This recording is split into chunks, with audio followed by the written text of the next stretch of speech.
Beware, coward. Beware, coward. Beware, coward. Beware, coward. Roots and culture don't deal with no vulture. Strictly originators, strictly creators. We rock, we shock, and we never ever stop. Sing. Hello and welcome to this.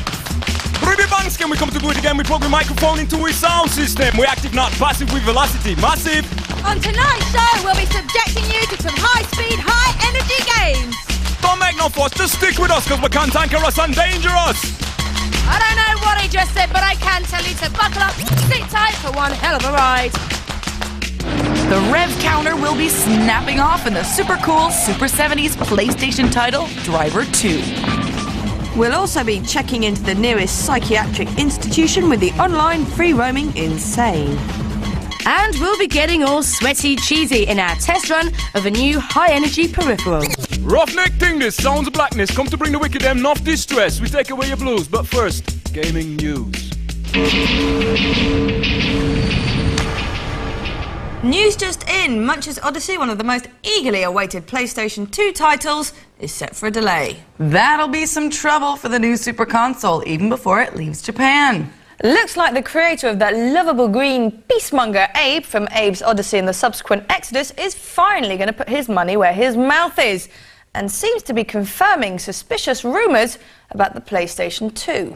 Yes, Lorne Lanning, the president of Oddworld, has been tagged as one of the PlayStation 2's most prominent critics. And as such, Munch is getting his first release on Microsoft's Xbox. But why? Well, we've been promised seamless film-quality gameplay indistinguishable from cutscenes just like this. Okay.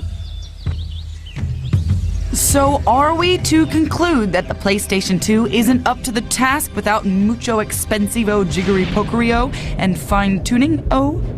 The PR executive at Oddworld is very reluctant to say anything against the PlayStation 2, but has sent Bits this email.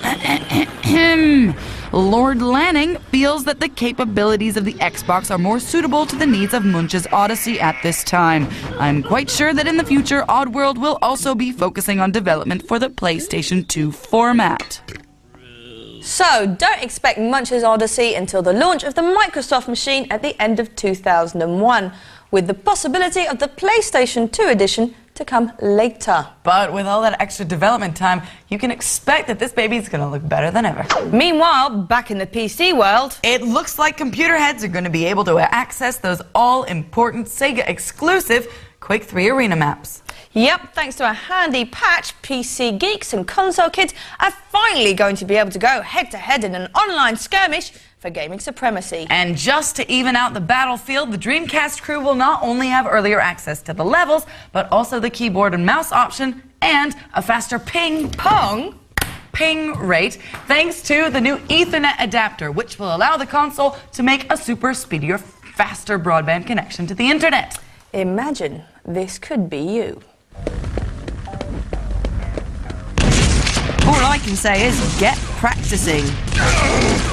Sega is also set to get into the world of wireless gaming. Currently in talks with European core companies, Sega will be looking to match Sony, who recently announced that they were setting up their own network game service, which links their consoles to internet-accessible mobile telephones. So soon you can expect to be playing games like Soul Calibur and Tekken Tag on your telephones. Waptastic! And not to be outdone, Nintendo's releasing their internet-compatible portable game system next year, the Game Boy Advance. Brings a whole new meaning to Pocket Monsters. No doubt Microsoft will follow with their own announcement. And expect it to be bigger, better, faster, with its own inbuilt Billy Bob Gates to boot. Now it's time for Emily to deface some public property. Beware, coward. Get your grinders on, it's time to get Vandalist with the new Sega title, Jet Set Radio. Hey out there, this is Tokyo's very own #1 pirate power station, Jet Set Radio! This game is riding in on a wave of clean street controversy from the conservative militia in America. In the best tradition of Japanese youth, Sega have subverted the type into stereo with this stylishly animated rollerblading sim. Art is self-expression, and to modern-mannered urchins, it's called graffiti. Set in a future Japanese metropolis where skate gangs terrorize the city on super battery-powered blades, you begin as Beat, a bug-eyed hipster with attitude to suit. You'll have to learn to grind fast, and a pinpoint accuracy when jumping will help. Add extra speed and you'll be pulling off tricks to make even Mr. Hawks a lighter shade of green. Now you can hit the tarmac for some real-time aerosol action. Red arrows mark the spot. Wait for the sign to appear above your head and then follow instructions and get twizzling with the analog. Expect to find spray can spaces everywhere, with the essential art bomb littered around the area, ready for the plucking. The city Tokyo-to is teeming with goose-jogging fuzz, complete with a psychopathic gun-toting head honcho, Police Chief Onimisha, who appears to have mislaid a vibrator up his ass. Outrunning is the only option, but ingenious use of the multi-level platforms should get you out of a tight squeeze. Each level has you entering a new area of Tokyo-to, blanketing it in your team colours and encountering rival gangs. This city is yours for the tagging. You can make your own designs in the handy art editor section and then go online to exhibit them to the world. Incredibly accomplished, the game has only one minor fault: the camera. Clumsy, it doesn't respond quickly enough to your moves and uses the same button to back view default as the tag command. But you can forgive this blot on the landscape when you notice the detail, fine shadows that follow you around, walls that smash as you blast through the houses, and the nervy city dwellers who leap out of your way with a yelp. Taking you through complex environments in street sketcher heaven, Jet Set Radio is crazy without the taxi. One of the best pick-up-and-play games on the Dreamcast yet. With absolute anime graphics, superlative sounds, total originality with a badass attitude to boot, this is one game to skate in and steal. It's a scream. Alex, let's take a look at this week's top 5. Boof. Tired of racing round in circles, kicking up exhaust into the windscreens of the same old, perfectly recreated computer-controlled cars? It's time to have a little fun in the back seat. Placing the predictable roads of realistic racing sims firmly in the wheelie bin, we present to you our top 5 twisted tracks. This week's number 5 is a pool hall classic from Micro Machines. It's Diddy Car Racing at its finest. Eeny-weeny cars wreaking havoc over your household surfaces. The number 4 horsepower engine goes to Star Wars Episode 1 Racer. Juiced up with enough G-force to give you a permanent facelift, you're too busy avoiding the landscape to look at it. But in at number 3 is the highly bouncy Super Nintendo version of Mario Kart. It may be retro, it might seem old, but the SNES threw tortoise shells around its big brother N64. Ricocheting into second is the Future Shock Wipeout 3's Mega Mall. Speedier than the Blues Brothers, but they did stop off for cops and cream pies. This downward spiral will make you whitey faster than you can say, "How's your come down?" And our number 1 off the beaten track is the Dreamcast Trickstar, Ain't She a Beauty? This underrated high-paced swoosh fest is the ideal set of air to take in a bit of sightseeing around the Big Smoke, sometime in the future.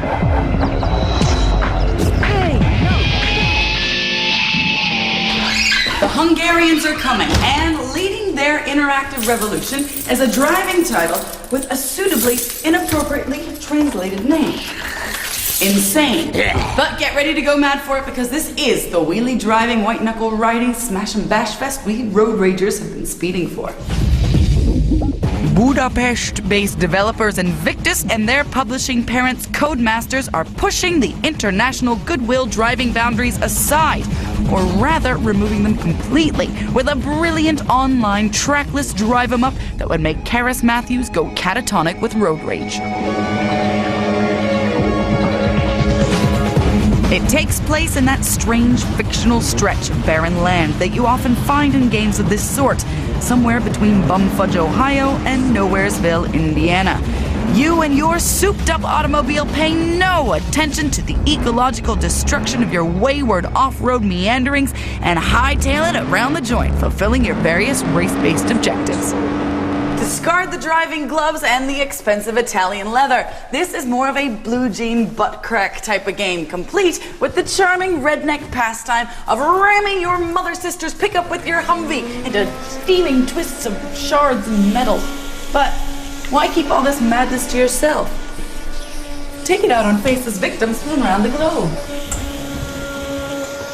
Playing on Codemaster's own multiplayer network, which is more user-friendly than most online game hosting sites, you can either dip in for a quickie at lunchtime to take out the office strain that would otherwise be directed towards your boss, or take part in round 50 of an ongoing grudge match with your pal from Pakistan.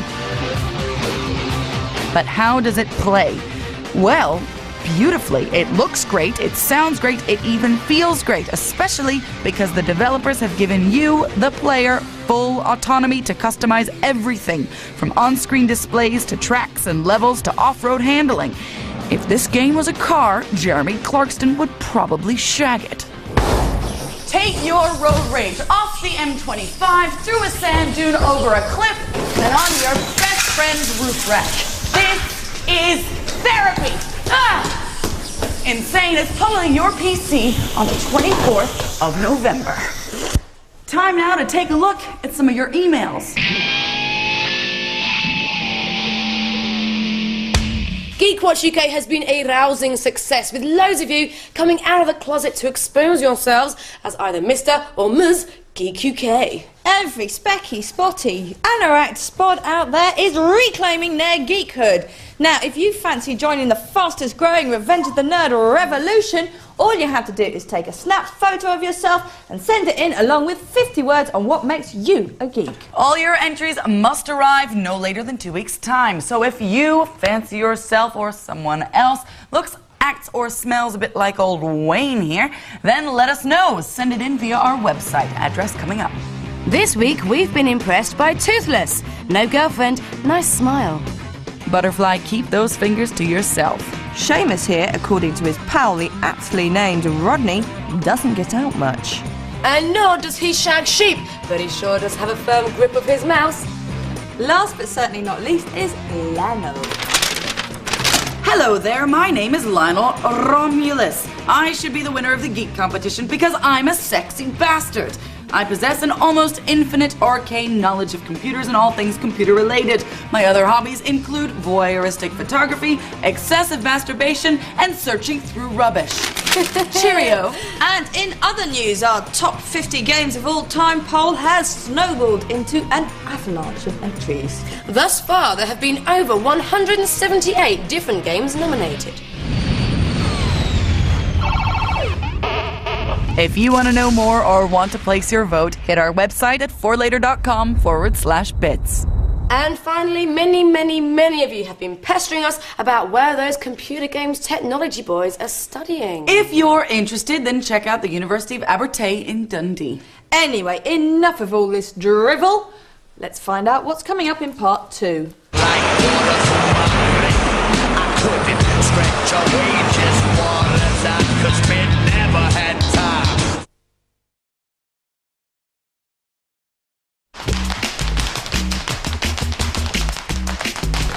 Hello, and welcome to part 2 of Bits. Coming up, we'll be watching other folk working up a sweat.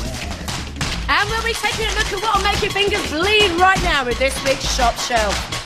But first, here's Booth with the official truth about Driver 2. This is one badass daddy you don't want to mess with. You dig? Okay, so the game that donned the afros, the snakeskin boots, and damn fine mix of funk, flares, and fists from those lovable 70s cop chase films has gone ultra trendy on us. But despite checking out the designer threads on Tanner's suit, Driver 2, back on the streets, is still one hit mum of a game.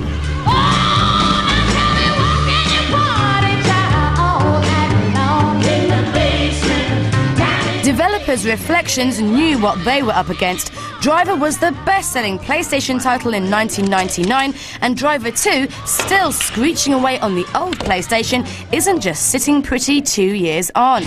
Running on a completely rebuilt version of the original engine, this game is faster and cooler than a Steve McQueen ice cream. In good old Yankee style, it thinks big, it does big, it is big. Double the size, in fact, now on 2 discs. And where better to set the scene than Chicago, Havana, Rio and the debauched, sleazy Las Vegas. This is a real highlight of the game and is therefore further on in the story. Las Vegas at night is pure neon-fueled fantasy. Some missions are set around Casinoville, while out in the desert there's a lot more humping and jumping to do. One particular mission demonstrates perfectly Tanner's newfangled moves. He can now get out of the car and take over other vehicles a la GTA to get through the whole adventure. One of the main letdowns of the original was the weak plot. Driver 2 pays a lot more homage to those Superfly car chase films than ever before. In undercover mode, superbly sexy cutscenes which would have Tarantino creaming his panties relate the basic storyline, as well as letting you spend some quality time with Tanner.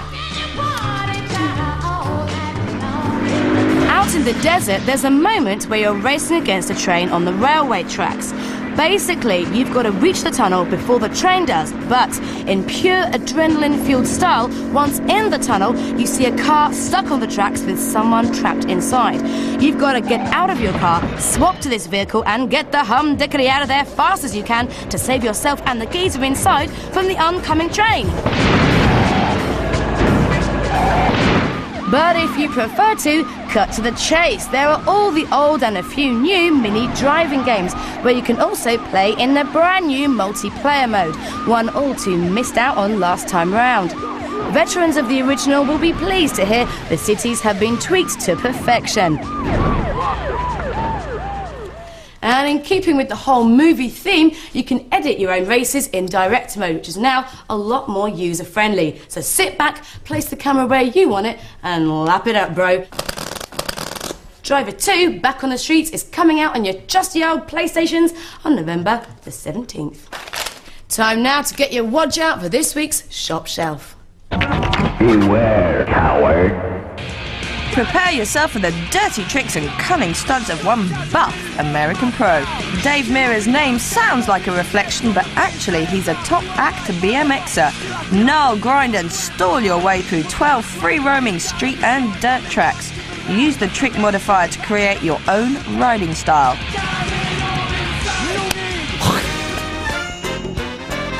As if the Japanese couldn't get any weirder, here's Incredible Crisis, a Technicolor take on The Sims meets Bishi Bashi Special, complete with minigames, Ferris wheels, and orgasms. Naturally, take hold of a cute family member and lead him through some extraordinary everyday paces.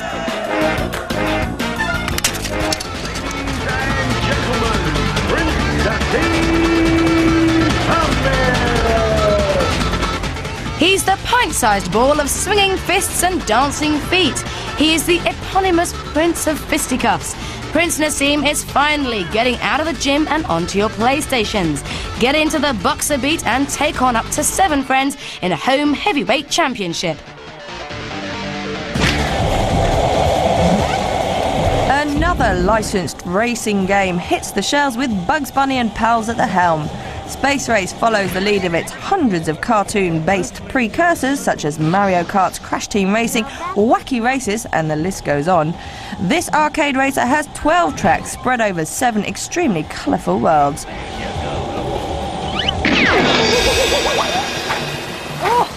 Bound to please the adrenaline junkie and aesthete alike, with clothes designed by Diesel and music provided by Ninja Tunes, Extreme Sports is for the wannabe who can't afford it for real. This way you can hold on to your bowels and your dignity while sky surfing, hang gliding, mountain biking, bungee jumping, and snowboarding.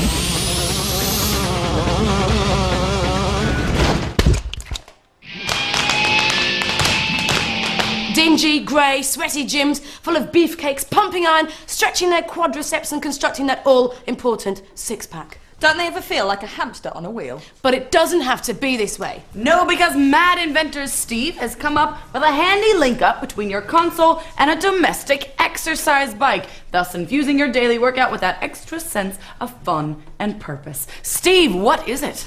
It plugs into your game console. You load in your favourite driving game. The faster you pedal, the faster it goes. And to control the steering, just press these buttons on the end of the bars. Now this is just a prototype, but what I'm looking for is a manufacturer who'll take it on and let the world buy it. Well, we're going to test it out. Sounds fantastic. This week, we've got two very different specimens of man to take on the job. Leon here is a self-confessed 98-pound weakling who likes nothing more than to stay at home cooped up every night with his trusty old console playing every single computer game on the planet. While Frank, on the other hand, weighs in at 187 pounds and likes nothing better than to go bumping and flexing his muscles to hone that finely tuned body. We want to know if this is a gamer's peripheral or a fitness fanatic's peripheral. They'll be playing the game Gran Turismo 2. They'll have one go on time trial, and the one to reach the first checkpoint in the quickest time possible is the winner. Okay, now first up on the bike, we've got self-confessed weakling Leon. Leon, are you ready? Okay, and he's off. Okay, stop pedaling. Right, you're reaching the 7 mark. He's actually peaking already. You're a self-confessed gamer, right? Oh, yeah. And are you finding it a bit tough? Are you sweating? Oh, it's absolutely killing us. We're still waiting for that first checkpoint to come up. I think you could go a bit faster, Leon. Come on. He's reached the first checkpoint and he had 30.119 seconds on the clock. Not bad, Leon. Okay, now, Frank, you've got a bit of a difficult one to beat. We had 30 seconds on the clock last time. We are talking brain against brawn here. Brain against brawn. Oh, and Alex has stepped in to steady him. He's a little bit shaky on the old bike. He's actually hitting the 90 kilometres per hour mark. And already I can see a lot more sweat dripping off his brow. And I can smell a lot more man juice. A lot more man juice. Turn around, darling, turn around. You've got to save it, you've got to save it. And he's back on track. You're nearly at the checkpoint, sweetie. Go on, you're there, you're there. 36.924 seconds. The muscles didn't do it, did they? Didn't quite do it. But that's good. Big Frank, he jumped and he pumped, but he just got bumped by Leon, the man on a mission. Is no competition. Speaking of which, it's competition time. So, what's on offer this week, Boof? Up for grabs is a fantastic Joytech Speed Bundle. And all you have to do is answer this truly random question. Ta-da-ta-da. Boof here has a really snotty nose this week, and believe me, it has not been pleasant. So, Alex and I were wondering how we could get rid of snot chops by maybe sending her away on the space shuttle. And then we thought that actually maybe Alex and I would also like to join Miss Mucky Nostrils on that journey to the stars. Nasal goo or not. And then we were wondering if Lady Mucus Pus might pose a technical danger during takeoff. So our question is this. What would happen if we were all on board that space shuttle and rocketing through the clouds and we had not put on our helmets and the G-forces were really pulling our faces back? And then Boof did a really big snotty sneeze. Nice. Describe the scene and please, please, please provide a scientific basis in your answer. Right, well, please send your fantastically witty answers in via our website at www.forlater.com/bits.